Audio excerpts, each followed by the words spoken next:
ആണി ഹോൾഡ് ചെയ്യാൻ വേണ്ടി ആണി വെച്ചിട്ട് അതിലൊരു കയറ് കിട്ടും. അപ്പോൾ അത് തിരിച്ച് വെച്ചിട്ട് അവർ മർദ്ദിക്കുകയാണ്. ഇതാണ് ഇതിൻ്റെ ആഫ്റ്റർ എഫക്ട്സ് ഇപ്പോഴും അനുഭവിക്കും. ഞാൻ 39 ദിവസം ആയുർവേദ ഹോസ്പിറ്റൽ ട്രീറ്റ്മെൻറ്റിലാണ്. എന്തുകൊണ്ട് മണമ്പൂരിൽ UDF ജയിക്കണം? എന്തുകൊണ്ട് മണമ്പൂരിൽ UDF ജയിക്കണമെന്ന് ചോദിച്ചാൽ ഇതൊരു രാഷ്ട്രീയ പോരാട്ടമാണ്.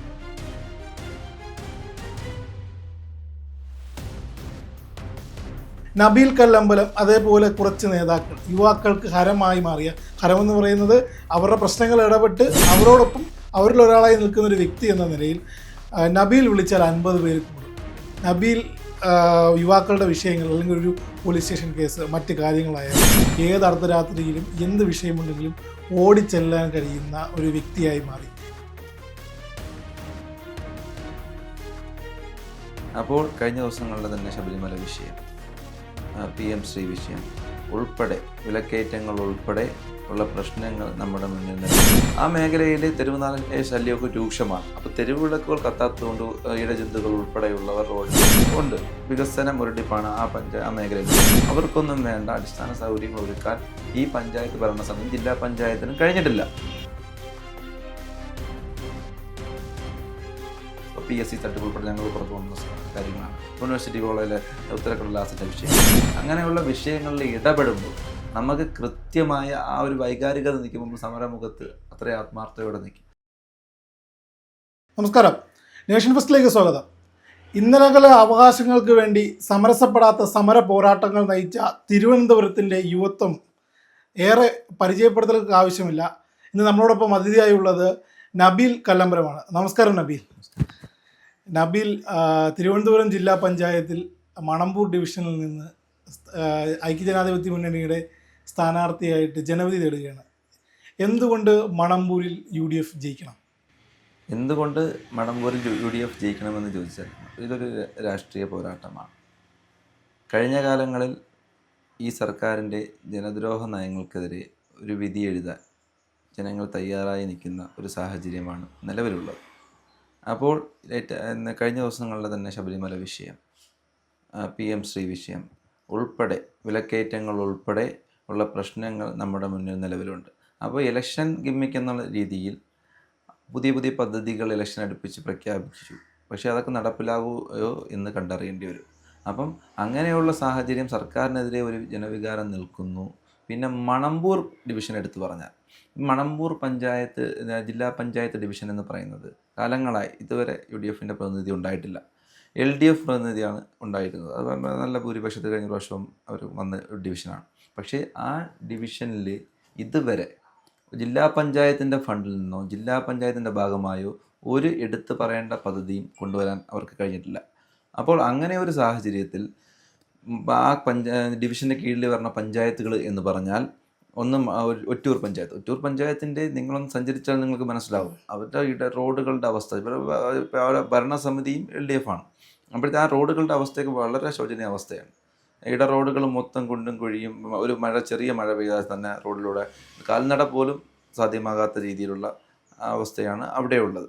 അതുപോലെ തന്നെ തെരുവ് വിളക്കുകൾ രാത്രിയായി കഴിഞ്ഞാൽ റോഡിലൂടെ ഇടവഴിയിലൂടെ ഒന്നും നടക്കാൻ പറ്റാത്തൊരു സാഹചര്യമുണ്ട്. കാരണം ആ മേഖലയിൽ തെരുവുനാളിൻ്റെ ശല്യമൊക്കെ രൂക്ഷമാണ്. അപ്പോൾ തെരുവ് വിളക്കുകൾ കത്താത്തതുകൊണ്ട് ഇഴജന്തുക്കൾ ഉൾപ്പെടെയുള്ളവർ റോഡിൽ ഒക്കെ ഉണ്ട്. അപ്പോൾ അങ്ങനെ ഒരു സാഹചര്യത്തിൽ നിൽക്കുമ്പോൾ അവിടുത്തെ ഹോസ്പിറ്റലുകൾ, അങ്ങനെ സമഗ്ര മേഖലയിൽ വികസന മുരടിപ്പാണ് ആ മേഖലയിലുള്ളത്. അടുത്ത് വരുന്ന മണമ്പൂർ പഞ്ചായത്താണ്. ഈ പഞ്ചായത്തുകളെല്ലാം എടുത്താൽ ഇവിടെയൊക്കെ എന്ന് പറഞ്ഞാൽ സാധാരണ ഗ്രാമപ്രദേശങ്ങളാണ്. അപ്പോൾ അവിടെയൊക്കെ സാധാരണക്കാരായ ജനങ്ങൾ താമസിക്കുന്ന സ്ഥലമാണ്. അവർക്കൊന്നും വേണ്ട അടിസ്ഥാന സൗകര്യങ്ങൾ ഒരുക്കാൻ ഈ പഞ്ചായത്ത് ഭരണസമിതി ജില്ലാ പഞ്ചായത്തിനും കഴിഞ്ഞിട്ടില്ല. അവിടെ ഒരു എടുത്തു പറയേണ്ട പദ്ധതികൾ കൊണ്ടുവരാൻ അവർക്ക് കഴിഞ്ഞിട്ടില്ല. അപ്പം ചെറുനീർ പഞ്ചായത്തിലാണ് അത്യാവശ്യം വികസന പ്രവർത്തനങ്ങൾ നടന്നു. കഴിഞ്ഞ UDFൻ്റെ 5 വർഷത്തെ ഭരണത്തിൻ്റെ ഭാഗമായി അവിടുത്തെ ഒരു റോഡുകളുടെയൊക്കെ അവസ്ഥ ഒന്ന് മെച്ചപ്പെട്ടിട്ടുണ്ട്. അതുപോലെ തന്നെ തെരുവ് വിളക്കുകളുടെ വിഷയമൊക്കെ പരിഹരിക്കപ്പെട്ടിട്ടുണ്ട്. പിന്നെ എടുത്ത് പറയേണ്ടത് കുടിവെള്ള പ്രശ്നം ഒരു രൂക്ഷമാണ്. അതായത് ഒരു നല്ലൊരു മഴ വന്നാൽ, വേനൽക്കാലം വന്നാൽ അത് പോയി വളരെ രീതിയിൽ സാധാരണക്കാരെ ബാധിക്കുന്ന രീതിയിലുള്ള പ്രശ്നങ്ങളുണ്ട്. അപ്പം അല്ല, നബീൽ ഇത്തരത്തിൽ വിജയിച്ചു വരികയാണെങ്കിൽ, അല്ലെങ്കിൽ ഇത്തരത്തിലുള്ള വികസന മുരടിപ്പ് എന്ന് പറയുമ്പോൾ നബീൽ മുന്നോട്ട് വെക്കുന്ന നബീലിൻ്റെതായ യുവത്വമാണ്, ചെറുപ്പക്കാരനാണ്. അപ്പോൾ നബീലിൻ്റെ വിഷനിൽ എങ്ങനെയായിരിക്കും ജില്ലാ ഡിവിഷനെ ഒരു മാറ്റത്തിലേക്ക് നയിക്കാൻ കഴിയുക? ഞാൻ വിജയിച്ചു വരികയാണെങ്കിൽ സമഗ്ര മേഖലയിൽപ്പെട്ട ആൾക്കാർക്കും വേണ്ട അടിസ്ഥാന സൗകര്യം, അവർക്ക് വേണ്ട പ്രശ്നങ്ങൾ അവരെ കേട്ട് മനസ്സിലാക്കി പരിഹരിക്കുന്നതിനുള്ള കാര്യങ്ങളുമായി മുന്നോട്ട് പോകും. അതിൽ എടുത്തു പറയേണ്ടത്, ഞാൻ 1-2 കാര്യങ്ങൾ എൻ്റെ മനസ്സിലുള്ളത് എന്ന് പറഞ്ഞാൽ, ഇവിടുത്തെ സാധാരണക്കാർ ആശ്രയിക്കുന്ന ഹോസ്പിറ്റലുകൾ, സർക്കാർ ആശുപത്രികൾ, അവിടുത്തേക്ക് അവസ്ഥ വളരെ മോശമാണ്. കാരണം ഒരു 12 മണി കഴിഞ്ഞാൽ ഡോക്ടർമാരുണ്ടാകില്ല. അതുമാത്രമല്ല, മരുന്നുകൾ അവിടെ ഫാർമസികളിൽ ലഭ്യതയില്ല. സാധാരണക്കാരായ ആൾക്കാർക്ക് അവിടെ തുണ്ടെഴുതി കൊടുത്ത് പുറത്ത് മെഡിക്കൽ സ്റ്റോറുകളിൽ നിന്ന് വലിയ വിലയ്ക്ക് വാങ്ങേണ്ട അവസ്ഥ ഉണ്ടാകുന്നുണ്ട്. അങ്ങനെ ഹോസ്പിറ്റലുകളുടെ അടിസ്ഥാന സൗകര്യങ്ങൾ മെച്ചപ്പെടുത്തും. സാധാരണക്കാർക്ക്, പാവപ്പെട്ടവർക്ക് ആശ്രയിക്കാൻ പറ്റുന്ന സർക്കാർ ഹോസ്പിറ്റലുകളുടെ അടിസ്ഥാന സൗകര്യങ്ങൾ മെച്ചപ്പെടുത്തുന്നതിനുള്ള ശ്രമം ഞാൻ ആദ്യം നടത്തും. എന്നിട്ട് ഈ റോഡുകളുടെ അവസ്ഥ വളരെ ശോചനീയാവസ്ഥയാണ്. ഈ ഡിവിഷന് കീഴിലുള്ള മെയിൻ റോഡുകളൊക്കെ ടാർ ചെയ്തിട്ടുണ്ട്. ഇട റോഡുകളൊക്കെ എന്ന് പറഞ്ഞാൽ വളരെ മോശം അവസ്ഥയാണ്. നിങ്ങളൊന്ന് സഞ്ചരിച്ചാൽ നിങ്ങൾക്ക് മനസ്സിലാവും. അപ്പോൾ അത് മെച്ചപ്പെടുത്തി യാത്രായോഗ്യമായ റോഡുകൾക്ക് വേണ്ട ഇടപെടലുകൾ നടത്തും.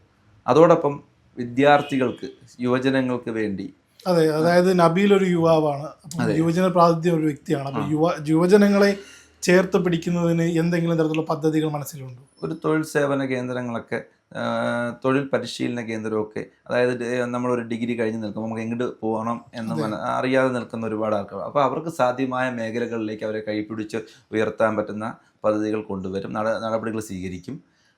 അതുകൂടാതെ യുവാക്കൾ എന്ന് പറയുന്നത് ഈ നാടിൻ്റെ സമ്പത്താണ്. അപ്പം നമ്മുടെ രാജ്യം ഉപയോഗിക്കേണ്ട ഒരുപാട് തലച്ചോറുകൾ, വിദ്യാർത്ഥി യുവാക്കളുടെ തലച്ചോറ് മറ്റ് രാജ്യങ്ങളിൽ പോയി ആ രാജ്യത്തിന് വേണ്ടി ഉപയോഗിക്കുന്ന സാഹചര്യങ്ങൾ ഉണ്ടാകുന്നുണ്ട്. അവരുടെ ജീവിതമാർഗവുമായിട്ട് പോകുന്നത്. പക്ഷെ അവരെ നമ്മൾ ഇവിടെ ഉപയോഗപ്പെടുത്തി, ഇവിടെ നിർത്തിക്കൊണ്ട് അവർക്ക് വേണ്ട അടിസ്ഥാന സൗകര്യങ്ങൾ ഇവിടെ ചെയ്തു കൊടുത്താൽ ഇവരാരും പുറത്തോട്ട് പോകില്ല. അപ്പോൾ ഇവിടെ കുറേ സ്റ്റാർട്ടപ്പ് പദ്ധതികൾ ഇവിടെ കൊണ്ടുവരാൻ പറ്റുന്നതിനെ പറ്റി പഠിച്ച് അത് കൊണ്ടുവരാൻ ശ്രമിക്കും. അപ്പോൾ യുവാക്കൾക്ക് തൊഴിൽ, നല്ല ഒരു മാന്യമായ വേതനത്തിലുള്ള തൊഴിൽ നടപ്പിലാക്കാൻ വേണ്ടി ശ്രമിക്കും. അതോടൊപ്പം തന്നെ വിദ്യാർത്ഥികളുടെ സ്മാർട്ട് ക്ലാസ് ഉൾപ്പെടെയുള്ള പുതിയ പരിഷ്കരിച്ച പഠന പദ്ധതികൾ അത് എല്ലാവരിലോട്ടും എത്തിയോ എന്ന് ചോദിച്ചാലില്ല. അപ്പോൾ അത് എല്ലാവരിലോട്ടും തുല്യമായ രീതിയിൽ എത്തിക്കാനുള്ള ശ്രമം നടത്തും. പുതിയ സ്മാർട്ട് ക്ലാസ് ഉൾപ്പെടെയുള്ള കാര്യങ്ങളിൽ. കഴിഞ്ഞ ദിവസങ്ങളൊക്കെ ഞാൻ എവിടെയോ റീലുകളിലൊക്കെ പ്രസംഗിക്കുന്നുണ്ട്, അഴിമതിക്കെതിരെയുള്ളൊരു വലിയ പോരാട്ടമായിരിക്കും. ജില്ലാ പഞ്ചായത്ത് ഡിവിഷനിൽ ഇത്രത്തോളം ഫണ്ടുകൾ കൃത്യമായി ഉപയോഗിക്കുന്നില്ല, അഴിമതി നടക്കുന്നു. അപ്പം അത് പൊളിച്ചെഴുതുന്ന തരത്തിലുള്ള എന്തെങ്കിലും കർമ്മ പദ്ധതികൾ മനസ്സിലാലോചിക്കുന്നുണ്ടോ? കഴിഞ്ഞ കാലങ്ങളിൽ നടപ്പിലാക്കിയ പദ്ധതികൾ എടുത്തു പറഞ്ഞുകൊണ്ട് തന്നെ അതിൻ്റെ അപ്പോഴത്തെ തുടക്കം കുറിച്ച പദ്ധതികളുടെ ഇപ്പോഴത്തെ അവസ്ഥകൾ ജനങ്ങളെ ബോധ്യപ്പെടുത്തിക്കൊണ്ട് പുതിയ പദ്ധതികൾ കൊണ്ടുവരാനുള്ള ശ്രമം നടത്തും ഈ മേഖലയിൽ. അതുപോലെ തന്നെ വേറൊരു കാര്യം ചെയ്യാൻ ഞാൻ ഉദ്ദേശിക്കുന്നതെന്ന് പറഞ്ഞാൽ, പുതിയ തലമുറ വിദ്യാർത്ഥികൾ ഇന്നൊരു ലഹരി എന്ന് പറയുന്ന സാധനം നമ്മുടെ സമൂഹത്തിൽ വ്യാപിച്ചു വരികയാണ്. അപ്പോൾ അതിനെതിരെ ശക്തമായ ഒരു ക്യാമ്പയിൻ നടത്തിക്കൊണ്ട് വിദ്യാർത്ഥികളെ ലഹരിയിൽ നിന്നും, രാസലഹരി പോലെയുള്ള മാരകമായ ലഹരി പദാർത്ഥങ്ങളിൽ നിന്നും മാറ്റി നിർത്തിക്കൊണ്ട് വിദ്യാർത്ഥികളെ, യുവജനങ്ങളെ അവർക്ക് വേണ്ട ഒരു കളിക്കളങ്ങളിലേക്ക് അവരെ തിരിച്ചു കൊണ്ടുപോകും. പണ്ടൊക്കെ നമുക്ക് ഗ്രൗണ്ടുകളും സ്കൂൾ ഗ്രൗണ്ടും മറ്റൊക്കെ നമ്മളെ കുട്ടിക്കാലത്തൊക്കെ നമുക്കുണ്ടായിരുന്നു. അപ്പോൾ ഇന്നത്തെ പുതിയ തലമുറയ്ക്ക് അവർക്ക് നല്ലൊരു കളിസ്ഥലങ്ങളില്ല. അപ്പം അവർ കളിസ്ഥലങ്ങൾ ഒരുക്കി കൊടുത്താൽ അവരുടെ കമ്പനികളും സുഹൃത്തുക്കളും ആ ഒരു മേഖലയിലോട്ട് അങ്ങ് പോകും. ക്ലബ്ബുകൾ, എല്ലാ മേഖലയിലും ഒരു ക്ലബ്ബും വിടുതൽ. അത് ചെയ്യണമെങ്കിൽ നമ്മൾ അവർക്ക് വേണ്ട അടിസ്ഥാന സൗകര്യങ്ങൾ ഒരുക്കി കൊടുക്കണം. അവർക്ക് സ്പോർട്സ്, ആർട്സൊക്കെ ആക്കി അവരെ ലഹരിയാക്കി മാറ്റണം. അപ്പോൾ അതിനൊരു കൂട്ടായ്മകൾ ഒരു നാട്ടിലുണ്ടാവണം, അതിനൊരു ക്യാമ്പയിൻ ഉണ്ടാകണം, അവർക്ക് കളിക്കളങ്ങൾ ഒരുക്കി കൊടുക്കണം. അങ്ങനെയുള്ള ഒരു സ്വപ്നം എനിക്കുണ്ട്. അപ്പോൾ എല്ലാ പഞ്ചായത്തിലും ഒരു ടർഫ് എന്നുള്ളത് എൻ്റെ ഒരു സ്വപ്ന. ജില്ലാ ഡിവിഷനിന് കീഴിലുള്ള എല്ലാ പഞ്ചായത്തുകളിലും ഒരു ടർഫ് കളിക്കളം, അതായത് സർക്കാരുമായിട്ട് ചേർന്ന് പഞ്ചായത്തുകളുമായി, അടുത്ത തല പഞ്ചായത്തുകളോട് ചേർന്ന് നടപ്പിലാക്കാൻ പറ്റുന്ന കാര്യങ്ങളാണ്. അതൊക്കെ ചെയ്യാവുന്നതേ ഉള്ളൂ. അപ്പം മറ്റൊരു കാര്യം, അതായത് 2018 ഓർമ്മ, നമ്മളൊക്കെ വായിച്ച എല്ലാ പത്രങ്ങളുടെയും ഫ്രണ്ട് പേജിൽ തലയിൽ നിന്ന് ചോര പൊട്ടി ഒലിച്ച് നിൽക്കുന്ന ഒരു KSU പ്രവർത്തകൻ്റെ ചിത്രം ഇന്നും ആരും അങ്ങനെ മറക്കാത്തൊരു വലിയ ഹൃദയവേരിയായിട്ടുള്ള ചിത്രമാണ്. പോലീസ്, അതായത് ഏതോ ഒരു സമര പോരാട്ടമാണെന്നാണ് തോന്നുന്നത്. എനിക്ക് തോന്നുന്നു സ്വാശ്രയ കോളേജുകളുടെ എന്തോ ഒരു വിഷയവുമായി ബന്ധപ്പെട്ട് പോലീസ് ആണി കൊണ്ട് തലക്കടിച്ചിട്ട് ചോര വാർന്നൊലിച്ചിരിക്കുന്ന നബീലിൻ്റെ ചിത്രം എല്ലാം ഇവിടുത്തെ പ്രമുഖ മാധ്യമങ്ങളുടെ എല്ലാം തന്നെ ഫ്രണ്ട് പേജിൽ നിറഞ്ഞു നിൽക്കുന്നൊരവസ്ഥ ഉണ്ടായിരുന്നു. അത്തരത്തിലുള്ള ക്രൂരമായ മർദ്ദനം പോലീസിൽ നിന്ന് നേരിട്ടുണ്ടല്ലേ? അത് നിരവധി തവണ പോലീസിൽ നിന്ന് ക്രൂരമായ മർദ്ദനം കേൾക്കേണ്ടി വന്നു. എന്തായിരുന്നു ഈ ആണി തലയിൽ ഇടിച്ച ആണി വെച്ച ലാത്തി, അവർ ഈ ആണി ഹോൾഡ് ചെയ്യാൻ വേണ്ടി ആണി വെച്ച ലാത്തിയിൽ ഒരു കയറ് കിട്ടും. അപ്പോൾ അത് തിരിച്ച് വെച്ചിട്ട് അവർ മർദ്ദിക്കുകയാണ് ഉണ്ടായി. ഇതാണ് ആ പാട്. ഇതിൻ്റെ ആഫ്റ്റർ എഫക്ട്സ് ഇപ്പോഴും അനുഭവിക്കുന്നുണ്ട്. കഴിഞ്ഞ 2 മാസം മുമ്പ് ഞാൻ 39 ദിവസം ആയുർവേദ ഹോസ്പിറ്റലിൽ ട്രീറ്റ്മെൻറ്റിലായിരുന്നു. കാരണം അന്നത്തെ ബാലൻസിങ് പ്രശ്നം ഉൾപ്പെടെയുള്ളവ ഇന്നും ബാധിക്കുന്നുണ്ട്. അതൊക്കെ സമരത്തിൻ്റെ ഭാഗമാണ്. സമരം ചെയ്യാൻ നമ്മൾ മുന്നോട്ട് വരുമ്പോൾ നമുക്ക് അതിനുള്ള വൈകാരിക ഇടപെടലാണ്, വിഷയങ്ങളാണ്. ഫീസ് വർധന, വിദ്യാർത്ഥികൾ ബാധിക്കുന്ന വിഷയങ്ങൾ, അങ്ങനെയുള്ള വിഷയങ്ങൾ ഇടപെടുമ്പോൾ ഇപ്പോൾ PSC തട്ടിപ്പ് ഉൾപ്പെടെ ഞങ്ങൾ പുറത്തു കൊണ്ടുവന്ന കാര്യങ്ങളാണ്. യൂണിവേഴ്സിറ്റി കോളേജിലെ ഉത്തരക്കടലാസിൻ്റെ വിഷയങ്ങൾ, അങ്ങനെയുള്ള വിഷയങ്ങളിൽ ഇടപെടുമ്പോൾ നമുക്ക് കൃത്യമായ ആ ഒരു വൈകാരികത നിൽക്കുമ്പോൾ സമരമുഖത്ത് അത്രയും ആത്മാർത്ഥതയോടെ നിൽക്കും. അപ്പം പോലീസ് ഒരു കാരണവുമില്ലാതെ സ്വാഭാവികമായിട്ട് ആ സമയത്ത് നമ്മളെ ക്രൂരമായി മർദ്ദിച്ചു. ഞാൻ ഉൾപ്പെടെ അന്നത്തെ KSU കമ്മിറ്റിയുടെ പ്രസിഡൻ്റായിരുന്ന അബീത്ത്, അതോടൊപ്പം തന്നെ നമ്മുടെ ജഷീർ പള്ളിയിൽ ഉൾപ്പെടെയുള്ളവർ ക്രൂരമായ മർദ്ദനമാണ് പോലീസ് നടത്തിയത്. അപ്പോൾ അവർക്കെല്ലാം ഇന്നും അതിൻ്റെ ആരോഗ്യ പ്രശ്നങ്ങൾ, കാര്യങ്ങൾ പറ്റുന്ന രീതിയിലുണ്ട്. അപ്പം അത് സമരമുഖത്ത് നമ്മൾ ഏറ്റുവാങ്ങുന്ന മർദ്ദനങ്ങളാണ്. അതിലൊക്കെ നമ്മൾ ഏറ്റെടുക്കുന്ന വിഷയങ്ങളുടെ ജെന്യൂനിറ്റിയിലും അഭിമാനം അതിൽ അഭിമാനം മാത്രമേ ഉള്ളൂ. കാരണം വിദ്യാർത്ഥി വിഷയങ്ങളാണ്, നമ്മൾ വിദ്യാർത്ഥി പ്രതിനിധികളാണ്. അപ്പോൾ അവരുടെ വിഷയങ്ങൾ അഡ്രസ്സ് ചെയ്യാനും അതിനെതിരെ ശബ്ദിക്കാനുമുള്ള ഉത്തരവാദിത്വം തീർച്ചയായും നമുക്കുണ്ട്. ഈ യൂത്ത് കോൺഗ്രസ് അല്ലെങ്കിൽ KSU പ്രവർത്തകർക്കിടയിൽ ചോദിക്കുമ്പോൾ തിരുവനന്തപുരം ജില്ലയിൽ നബീൽ കല്ലമ്പലത്തിനൊരു വലിയ ഫാൻ ബേസ് ഉണ്ട്. അതായത് കഴിഞ്ഞ തിരഞ്ഞെടുപ്പ് കാലഘട്ടങ്ങളിലെല്ലാം തന്നെ ഇപ്പോൾ കോൺഗ്രസ് എന്ന് പറയുന്നത് ഒരു കേഡർ സംവിധാനത്തിൽ പ്രവർത്തിക്കുന്ന സംഘടനയല്ല. യൂത്ത് കോൺഗ്രസിനും അത്രത്തോളം ഒരു ജനപങ്കാളിത്തം പിടിച്ചെടുക്കാൻ കഴിയുന്ന, യുവാക്കൾക്കിടയിൽ ഇറങ്ങി പ്രവർത്തിക്കാൻ കഴിയുന്നത് കേരളത്തിൽ ഇപ്പോഴും സംശയമാണ്. പക്ഷേ നബീൽ കല്ലമ്പലം അതേപോലെ കുറച്ച് നേതാക്കൾ യുവാക്കൾക്ക് ഹരമായി മാറിയ, ഹരമെന്ന് പറയുന്നത് അവരുടെ പ്രശ്നങ്ങൾ ഇടപെട്ട് അവരോടൊപ്പം അവരിലൊരാളായി നിൽക്കുന്നൊരു വ്യക്തി എന്ന നിലയിൽ നബീൽ വിളിച്ചാൽ 50 പേര് കൂടും. നബീൽ യുവാക്കളുടെ വിഷയങ്ങൾ അല്ലെങ്കിൽ ഒരു പോലീസ് സ്റ്റേഷൻ കേസ്, മറ്റ് കാര്യങ്ങളായാലും ഏത് അർദ്ധരാത്രിയിലും എന്ത് വിഷയമുണ്ടെങ്കിലും ഓടിച്ചെല്ലാൻ കഴിയുന്ന ഒരു വ്യക്തിയായി മാറി. എങ്ങനെയാണ് അത്രയ്ക്ക് അതിൽ കല്ലമ്പലത്തായാലും ഈ ഇപ്പോൾ മത്സ്യ ഡിവിഷനിലായാലും തിരുവനന്തപുരം ജില്ല മൊത്താകെ ഇത്തരത്തിൽ ഈ യുവാക്കളുടെ അല്ലെങ്കിൽ അന്നത്തെ വിദ്യാർത്ഥികളുടെ ജനഹൃദയങ്ങളിലേക്ക് എത്തിച്ചേരാൻ സാധിച്ചത്? ഞാൻ രാഷ്ട്രീയത്തിൻ്റെ അടിസ്ഥാന പാഠം പഠിക്കുന്നത് എൻ്റെ വീട്ടിൽ നിന്ന് തന്നെയാണ്. കാരണം എൻ്റെ പിതാവ് ജില്ലാ കോൺഗ്രസ് കമ്മിറ്റി അംഗവും ജനപ്രതിനിധിയൊക്കെ ആയിരുന്നു. അപ്പം കുട്ടിക്കാലം തൊട്ടേ ഞാൻ കാണുന്ന ഇവിടെ ഈ സമീപത്തെ പ്രദേശങ്ങളിലെ ആൾക്കാർ എന്ന് പറഞ്ഞാൽ സാധാരണക്കാർ ഓരോ പ്രശ്നങ്ങളായിട്ട് വരുമ്പോൾ അദ്ദേഹം, കല്ലമ്പലം നൗഷാദ് എന്നാണ് അദ്ദേഹത്തിൻ്റെ പേര്, കല്ലമ്പലം നൗഷാദ് എന്നാണ്. അപ്പോൾ അദ്ദേഹം ഇടപെടുന്ന രീതികൾ, അദ്ദേഹം ഇറങ്ങിച്ചെല്ലുന്ന രീതികൾ, ഏതൊരു പ്രശ്നം വന്നാൽ ഏത് സാധാരണക്കാരന് വേണ്ടിയും ആദ്യമായി തന്നെ ഇടപെട്ട് അവരോടൊപ്പം പോയി നിന്ന് കാര്യങ്ങൾ ചെയ്തു കൊടുക്കുന്ന രീതിയുണ്ട്. അത് കണ്ടു വളർന്ന ഒരാളാണ് ഞാൻ. അപ്പം അദ്ദേഹത്തിൽ നിന്ന് പഠിച്ച കാര്യങ്ങളാണ്. ജവഹർ ബാലജന വേദി മുതൽ രാഷ്ട്രീയ പ്രവർത്തനം തുടങ്ങി വന്ന ഒരാളാണ്. ഇന്നും KSU, അതിനുശേഷം KSU യൂണിറ്റ് പ്രസിഡൻ്റായി, അതിനുശേഷം KSU നിയോജക സെക്രട്ടറിയായി, നിയോജക കമ്മിറ്റിയുടെ പ്രസിഡൻ്റായി, അതിനുശേഷം KSU ജില്ലാ കമ്മിറ്റി അംഗം, കേരള യൂണിവേഴ്സിറ്റി സെനറ്റ് മെമ്പർ, അതിനുശേഷം KSU സംസ്ഥാന കമ്മിറ്റി ജനറൽ സെക്രട്ടറി, അതിനുശേഷം NSUI നാഷണൽ ഭാരവാഹിയായി, അതിനുശേഷമാണ് ഭാരത് ജോഡോ യാത്രയിൽ രാഹുൽ ഗാന്ധിക്കൊപ്പം കന്യാകുമാരി മുതൽ കാശ്മീർ വരെ കാൽനടയായി ഒരുമിക്കുന്ന ചുവടുകൾ ഒന്നാകുന്ന രാജ്യം എന്ന മുദ്രാവാക്യമുയർത്തി മതേതര ജനാധിപത്യ ഇന്ത്യയുടെ ഏറ്റവും പ്രതീക്ഷയെ രാഹുൽ ഗാന്ധിക്കൊപ്പം നടക്കാനുള്ള ഭാഗ്യം എനിക്കുണ്ടായി. ഞാനന്ന് രാഷ്ട്രീയക്കാരനെ രൂപപ്പെടുത്തിയെടുത്തത് KSU എന്ന് പറഞ്ഞ വിദ്യാർത്ഥി പ്രസ്ഥാനമാണ്, ഘട്ടം ഘട്ടമായി. അപ്പോൾ അതിൽ എന്നോടൊപ്പം യൂണിറ്റ് കമ്മിറ്റിയോട് പ്രവർത്തിക്കുന്ന സഹപ്രവർത്തകർ ഒരുപാട് പ്രൊഫഷണൽസ്, മറ്റ് രാഷ്ട്രീയ എതിരാളികളെ BVP, SFI പോലുള്ള സംഘടനകളുടെ മർദ്ദനങ്ങൾ ഏൽക്കേണ്ടി വന്നിട്ടുണ്ട്. എനിക്കും സ്വാഭാവികമായിട്ട് നല്ല രീതിയിലുള്ള മൃഗീയ മർദ്ദനങ്ങളേറ്റ് ഹോസ്പിറ്റലിൽ കഴിയേണ്ട അവസ്ഥ വന്നിട്ടുണ്ട്. അപ്പോൾ അന്ന് അവരെ സംരക്ഷിച്ച് നിർത്തിയ ഒരു ബാലപാഠമുണ്ട്. അപ്പോൾ അവിടെ നിന്ന് യൂണിറ്റ് കമ്മിറ്റിയിൽ തന്നെ യൂണിറ്റ് സഹപാഠികളെ മർദ്ദിക്കാൻ വരുമ്പോൾ അതിൻ്റെ ഫ്രണ്ടിൽ അവരെ സംരക്ഷിക്കുക. ആദ്യം നമുക്ക് മർദ്ദനം ഏറ്റിട്ട് അവരിലോട്ട് പോകും.